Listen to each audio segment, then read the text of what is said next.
ಸ್ನೇಹಿತರೆ, media masters ನ್ಯೂಸ್ಗೆ ಸ್ವಾಗತ. ಗೆಳೆಯರೆ, ಭಾರತದ ಒಂದು ಭಾಗದಲ್ಲಿ ವರುಣ ಅಬ್ಬರಿಸ್ತಾ ಇದ್ದಾನೆ.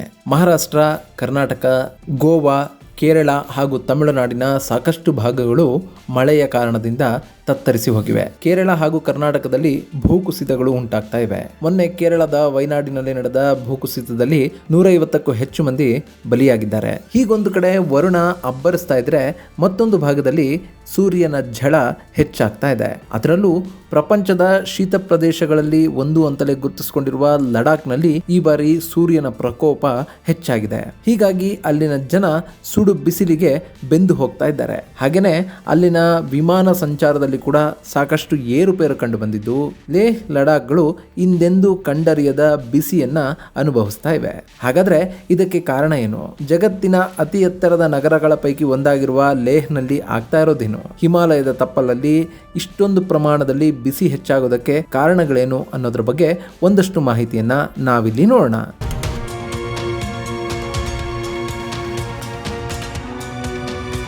ಗೆಳೆಯರೆ, ಜಮ್ಮು ಕಾಶ್ಮೀರ ಹೀಗಂತ ಇದ್ದಾಗೆ ಹಿಮಚ್ಛಾದಿತ ಬೆಟ್ಟಗಳು, ಸುಂದರ ಕಣಿವೆ, ನಿರ್ಮಲವಾಗಿ ಹರಿಯುವ ನದಿಗಳು, ಅತ್ಯದ್ಭುತವಾದ ಸರೋವರಗಳು ನಮ್ಮ ಕಣ್ಣಿಗೆ ಕಾಣುತ್ತವೆ. ಒಂದು ಕಾಲದಲ್ಲಿ ಈ ಜಮ್ಮು ಕಾಶ್ಮೀರದ ಭಾಗವಾಗಿದ್ದ, ಈಗ ಕೇಂದ್ರಾಡಳಿತ ಪ್ರದೇಶವಾಗಿರುವ ಲಡಾಖ್ ಕೂಡ ಇದಕ್ಕೆ ಹೊರತಾಗೇನೂ ಇಲ್ಲ. ಲಡಾಖ್ನಲ್ಲಿನ ಪ್ರದೇಶಗಳನ್ನು ನೋಡೋದಕ್ಕೆ ಜಗತ್ತಿನ ನಾನಾ ಭಾಗಗಳಿಂದ ಜನ ಬರ್ತಾರೆ. ದೇಶದಲ್ಲೂ ಕೂಡ ಲಡಾಖ್ಗೆ ಟೂರ್ ಹೋಗೋರ ಸಂಖ್ಯೆ ಕಡಿಮೆ ಏನಿಲ್ಲ.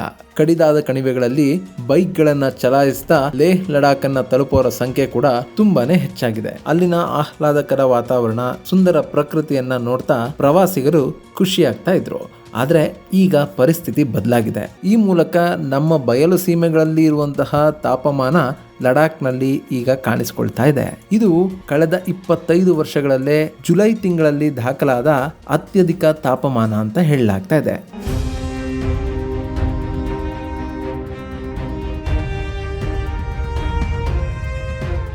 ಗೆಳೆಯರೆ, 1999ರ ಜುಲೈ 9ರಂದು ಕಾಶ್ಮೀರದಲ್ಲಿ 37 ಡಿಗ್ರಿ ಸೆಲ್ಸಿಯಸ್ನಷ್ಟು ತಾಪಮಾನ ದಾಖಲಾಗಿತ್ತು. ಅದಕ್ಕೂ ಹಿಂದೆ ಅಂದರೆ 1946ರ ಜುಲೈ 10ರಂದು 38.3 ಡಿಗ್ರಿ ಸೆಲ್ಸಿಯಸ್ನಷ್ಟು ತಾಪಮಾನ ದಾಖಲಾಗಿತ್ತು. ಈಗ 1999ರ ನಂತರ ಅತಿ ಹೆಚ್ಚು ತಾಪಮಾನ ದಾಖಲಾಗಿದೆ.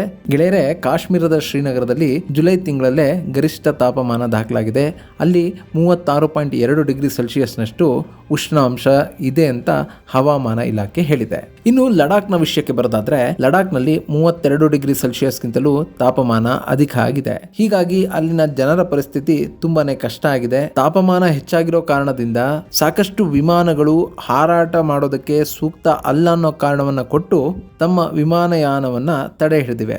ಅಂದಹಾಗೆ ಲೇಹ್ ವಿಮಾನ ನಿಲ್ದಾಣದಲ್ಲಿ ಬೋಯಿಂಗ್ 737 ವಿಮಾನ 32 ಡಿಗ್ರಿ ಸೆಲ್ಸಿಯಸ್ನಷ್ಟು ಗರಿಷ್ಠ ತಾಪಮಾನದವರೆಗೆ ಮಾತ್ರ ಹಾರಾಟ ನಡೆಸುವ ಸಾಮರ್ಥ್ಯವನ್ನು ಹೊಂದಿದೆ. ಆದರೆ ಈಗ ಲೇಹ್ನಲ್ಲಿ ತಾಪಮಾನ 32 ಡಿಗ್ರಿ ಸೆಲ್ಸಿಯಸ್ಗಿಂತಲೂ ಅಧಿಕ ಆಗ್ತಾ ಇದೆ. ಹೀಗಾಗಿ ಯಾವುದೇ ರಿಸ್ಕ್ ಅನ್ನ ತೆಗೆದುಕೊಳ್ಳೋದು ಬೇಡ ಅಂತ ವಿಮಾನಯಾನ ಕಂಪನಿಗಳು ಈ ಹಾರಾಟವನ್ನ ರದ್ದುಗೊಳಿಸ್ತಾ ಇವೆ. ಇಲ್ಲಿ ಈ ರೀತಿ ವಿಮಾನಯಾನವನ್ನ ರದ್ದು ಮಾಡ್ತಾ ಇರೋದು ತಮಗೆ ನೆನಪೇ ಇಲ್ಲ ಅಂತ ವಿಮಾನ ನಿಲ್ದಾಣದ ಅಧಿಕಾರಿಗಳು ಹೇಳ್ತಾ ಇದ್ದಾರೆ.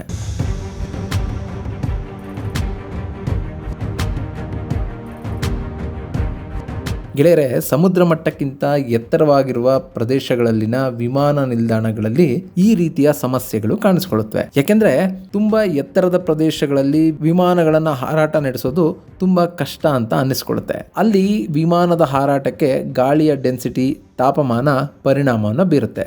ಸಮುದ್ರ ಮಟ್ಟದಿಂದ ಎತ್ತರದಲ್ಲಿ ಗಾಳಿ ತುಂಬಾ ಹಗುರವಾಗಿ ಇರುತ್ತೆ.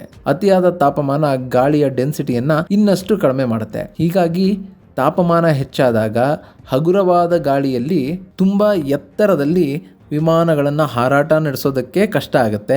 ಅಂತಹದರಲ್ಲಿ ಅಲ್ಲಿರುವಂತಹ ವಿಮಾನ ನಿಲ್ದಾಣಗಳಲ್ಲಿ ಟೇಕ್ ಆಫ್ ಹಾಗೂ ಲ್ಯಾಂಡಿಂಗ್ ಮಾಡೋದು ತುಂಬಾನೇ ಕಷ್ಟ ಅಂತ ಹೇಳಲಾಗುತ್ತೆ. ಇಲ್ಲಿ ಇಂತಹ ಸಂದರ್ಭಗಳನ್ನು ಎದುರಿಸಿ ಟೇಕ್ ಆಫ್ ಹಾಗೂ ಲ್ಯಾಂಡಿಂಗ್ ಅನ್ನು ಮಾಡೋದಕ್ಕೆ ವಿಮಾನದ ಇಂಜಿನ್ಗಳ ಥ್ರಸ್ಟ್ ಅನ್ನ ಇಲ್ಲಿವರೆಗೂ ಕೂಡ ಅಭಿವೃದ್ಧಿಪಡಿಸೋದಕ್ಕೆ ಸಾಧ್ಯ ಆಗಿಲ್ಲ.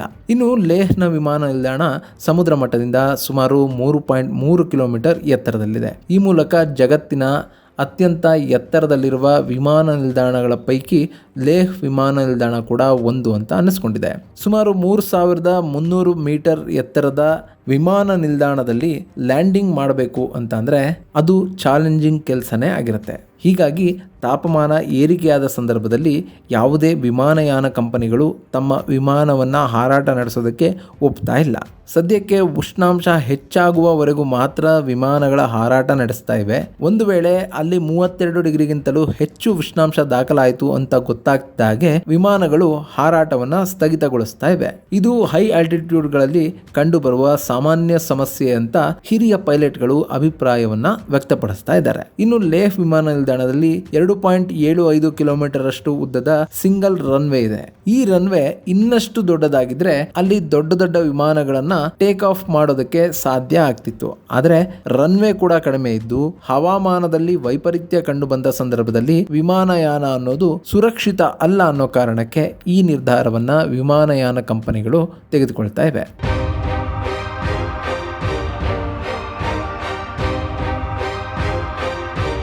ಇನ್ನು ಲಡಾಖ್ನ ಸರಾಸರಿ ತಾಪಮಾನ ಕಳೆದ 30 ವರ್ಷಗಳಲ್ಲೇ ಸ್ವಲ್ಪ ಹೆಚ್ಚಾಗಿದೆ ಅಂತ ಜವಾಹರ್ಲಾಲ್ ನೆಹರು ವಿಶ್ವವಿದ್ಯಾಲಯದ ವಿಜ್ಞಾನಿಗಳು ಹೇಳ್ತಾ ಇದ್ದಾರೆ. ತಾಪಮಾನ ಏರಿಕೆಯಿಂದ ಲಡಾಖ್ನ ಹಿಮನದಿಗಳ ಪ್ರಮಾಣ ಕಡಿಮೆ ಆಗ್ತಾ ಇದೆ ಅನ್ನೋ ಕಳವಳಕಾರಿ ಅಂಶವನ್ನ ವಾಡಿಯಾ ಇನ್ಸ್ಟಿಟ್ಯೂಟ್ ತನ್ನ ಅಧ್ಯಯನದಲ್ಲಿ ತಿಳಿಸಿದೆ. ಇಲ್ಲಿ ಮತ್ತೊಂದು ಕಳವಳಕಾರಿ ಅಂಶ ಅಂತ ಅಂದ್ರೆ ಲಡಾಖ್ ಸೇರಿದ ಹಾಗೆ ಹಿಮಾಲಯದ ಸಾಕಷ್ಟು ಪ್ರದೇಶಗಳಲ್ಲಿ ಜಾಗತಿಕ ಸರಾಸರಿಗಿಂತಲೂ ಅಧಿಕವಾಗಿ ತಾಪಮಾನದ ಏರಿಕೆ ಆಗ್ತಾ ಇದೆ. ಈ ತಾಪಮಾನ ಏರಿಕೆ ಹಿಮಾಲಯದ ತಪ್ಪಲಲ್ಲಿ ವಿನಾಶಕಾರಿ ಪರಿಣಾಮಗಳನ್ನ ಉಂಟು ಮಾಡುವ ಸಾಮರ್ಥ್ಯವನ್ನ ಹೊಂದಿದೆ. ಇನ್ನು ಲಡಾಖ್ನಲ್ಲಿ ಹೆಚ್ಚಾಗ್ತಾ ಇರುವ ಉಷ್ಣತೆಯ ಕಾರಣದಿಂದ ಅಲ್ಲಿ ಮಳೆ ಕೂಡ ಹೆಚ್ಚಾಗ್ತಾ ಇದೆ. ಗೆಳೆಯರೆ, ಲಡಾಖ್ನಲ್ಲಿ ಹಿಮ ಸುರಿದ್ರೆ ಯಾವುದೇ ರೀತಿಯ ಸಮಸ್ಯೆ ಆಗುದಿಲ್ಲ. ಆದ್ರೆ ಅಲ್ಲಿ ಮಳೆ ಹೆಚ್ಚಾದ್ರೆ ಸಾಕಷ್ಟು ಸಮಸ್ಯೆಗಳಿಗೆ ಕಾರಣ ಆಗುತ್ತೆ. ಹಿಮ ನೀರಿನೊಂದಿಗೆ ಬೆರೆತಾಗ ಅದು ಕರಗಿ ನೀರಾಗಿ ಹರಿಯುತ್ತೆ. ಹೀಗಾದಾಗ ಪರ್ವತಗಳ ಮೇಲೆ ಶೇಖರಣೆಯಾಗಿರುವ ಹಿಮ ಮಳೆಯ ಕಾರಣದಿಂದ ಕರಗಿ ಹರಿದು ಹೋಗುತ್ತೆ.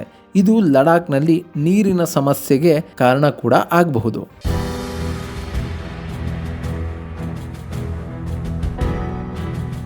ಇನ್ನು ಲಡಾಖ್ನಲ್ಲಿ ಈಗ ಉಂಟಾಗಿರುವ ಸಮಸ್ಯೆಗೆ ತಾಪಮಾನ ಏರಿಕೆ ಕಾರಣ ಅಂತ ಹೇಳಲಾಗ್ತಾ ಇದೆ. ಜಗತ್ತಿನ ಸಾಕಷ್ಟು ದೇಶಗಳು ಈ ತಾಪಮಾನ ಏರಿಕೆಗೆ ಕಾರಣ ಆಗ್ತವೆ. ಅದರಲ್ಲೂ ಭಾರತ ಮತ್ತು ಚೀನಾಗಳು ಕೈಗಾರಿಕೆಯ ಕಡೆ ಹೆಚ್ಚು ಗಮನವನ್ನು ಕೊಡ್ತಾ ಇರೋದ್ರಿಂದ ಏಷ್ಯಾ ಭಾಗದಲ್ಲಿನ ತಾಪಮಾನ ತುಂಬಾನೇ ಹೆಚ್ಚಾಗ್ತಾ ಇದೆ. ಪಶ್ಚಿಮದ ದೇಶಗಳ ಜೊತೆಗಿನ ಸ್ಪರ್ಧೆಯಲ್ಲಿ ಭಾಗವಹಿಸೋದು ಹಾಗೂ ಅವರ ಹಾಗೆ ಅಭಿವೃದ್ಧಿಯನ್ನು ಸಾಧಿಸುವ ನಿಟ್ಟಿನಲ್ಲಿ China, Bharat, Indonesia, Vietnam, Bangladesh ಹಾಗೂ ಪಾಕಿಸ್ತಾನಗಳಲ್ಲಿ ಸಾಕಷ್ಟು ಕೈಗಾರಿಕೆಗಳು ಹೆಚ್ಚಾಗ್ತಾ ಇವೆ. ಇದು ಇಲ್ಲಿನ ತಾಪಮಾನ ಏರಿಕೆಗೆ ಪ್ರಮುಖ ಕಾರಣ ಅಂತ ಹೇಳಲಾಗ್ತಾ ಇದೆ. ಅದರ ಜೊತೆಗೆ ವಾಹನಗಳು ಹೊರಸೂಸುವ ಹೊಗೆ, ಕಾಡುಗಳ ನಾಶ ಇವೆಲ್ಲವೂ ಕೂಡ ತಾಪಮಾನದ ಏರಿಕೆಗೆ ಪ್ರಮುಖ ಕಾರಣಗಳು ಅಂತ ಕರೆಸ್ಕೊಳ್ತಾ ಇವೆ. ಸೊ ನಮ್ಮಲ್ಲಿ ಒಂದು ಮರ ಕಡಿದ್ರೆ ಏನಾಗುತ್ತೆ ಅಂತ ಯೋಚನೆ ಮಾಡೋರು ಈ ಬಗ್ಗೆ ಸ್ವಲ್ಪ ಥಿಂಕ್ ಮಾಡಿ. ಯಾಕೆಂದರೆ ನಾವು ಕಡಿಯುವ ಒಂದು ಮರ ಕೂಡ ಪ್ರಕೃತಿಯಲ್ಲಿ ಸಾಕಷ್ಟು ಬದಲಾವಣೆಗೆ ಕಾರಣ ಆಗ್ಬೋದು. ಹೀಗಾಗಿನೇ ನಮ್ಮಲ್ಲಿ ಅಳಿದು ಉಳಿದಿರುವ ಕಾಡುಗಳನ್ನು ರಕ್ಷಿಸಬೇಕಾದ ಅನಿವಾರ್ಯತೆ ನಮ್ಮೆಲ್ಲರ ಮೇಲಿದೆ. ಇಲ್ಲವಾದರೆ ಭವಿಷ್ಯದಲ್ಲಿ ಕಾಡಿನ ಸರ್ವನಾಶ ಮನುಕುಲದ ನಾಶಕ್ಕೆ ಕಾರಣ ಆದರೂ ಕೂಡ ಅಚ್ಚರಿ ಇಲ್ಲ. ಇದು ಗೆಳೆಯರೆ, ಲಡಾಖ್ನಲ್ಲಿ ತಾಪಮಾನ ಹೆಚ್ಚಾಗ್ತಿರೋದ್ರ ಬಗ್ಗೆ ಒಂದಷ್ಟು ಮಾಹಿತಿ. ಮುಂದಿನ ವಿಡಿಯೋದಲ್ಲಿ ಮತ್ತೊಂದು ವಿಶೇಷವನ್ನು ನಿಮ್ಮ ಮುಂದಿಡ್ತೀನಿ. ಅಲ್ಲಿವರೆಗೂ ನಮಸ್ಕಾರ.